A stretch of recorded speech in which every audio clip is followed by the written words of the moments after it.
So NeYo did a video.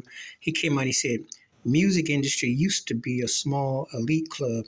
Now anybody can get in." Well, I've been said that. I mean, NeYo, this ain't nothing new. I mean, let's go back to the late '70s when disco took over with producer-driven. We can always say it's a producer-driven era. Now, the '80s was the last of the larger-than-life artists who still had an identity.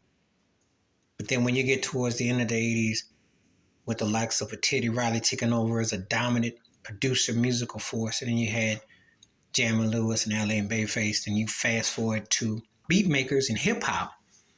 And then they started taking over.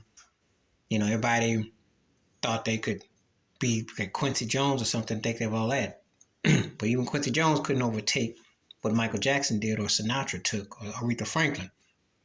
Because great artistry is still going to win out no matter who's behind the helm or in the production chair.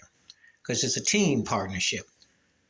And even with the Beatles and George Martin, it's still a team partnership. But when producers started producing a sound on anybody. But I know what you mean. The level of talent ain't exclusive.